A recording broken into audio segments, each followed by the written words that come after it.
صباح السعادة على أحلى متابعين في الدنيا. معاكم نيرة سليم في سنة أولى طبخ. تحياتي لجميع الناس اللي بتشوفني وتدعمني من جميع الدول العربية.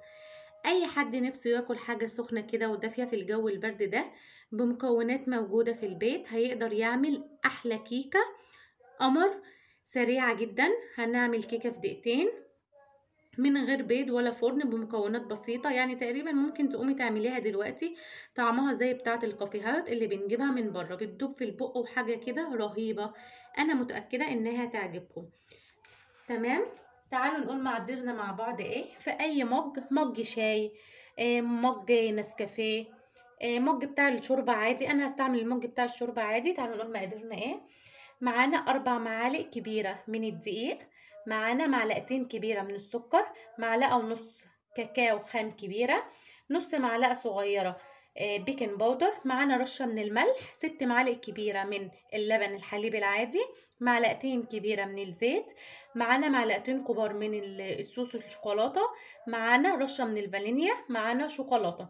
أول حاجة هنحط الدقيق بتاعنا بالشكل ده، هنحط عليه السكر، هنحط الكاكاو، هنحط نص المعلقة البيكنج باودر، هنحط رشة من الملح، رشة مش كبيرة صغيرة بس، رشة من الفانيليا.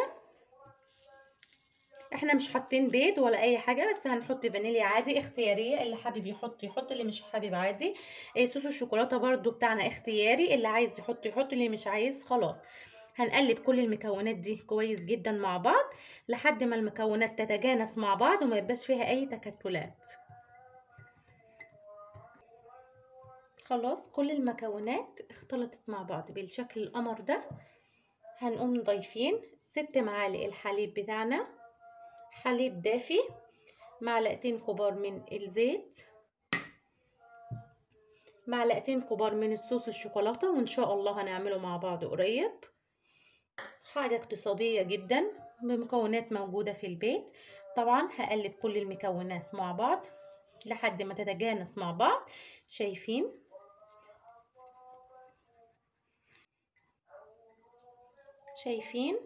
انا قلبت المكونات بتاعتي كلها، بقت بالشكل الجميل ده. كيكة سهلة وسريعة، كيكة الميكروويف، مفيش دقيقتين هتكون جاهزة معاكي. هنجيب اي شوكولاتة عندك، اي شوكولاتة بتدوب، شوكولاتة خام، اي حاجة. انا ما عنديش شوكولاتة خام فهحط شوكولاتة كابري عادي فيها كده بالشكل الجميل ده.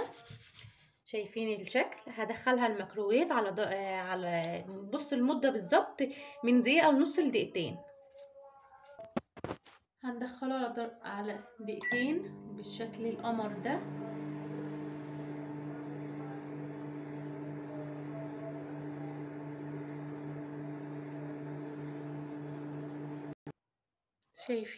شايفين بعد ما طلعت بقت بالشكل الجميل ده.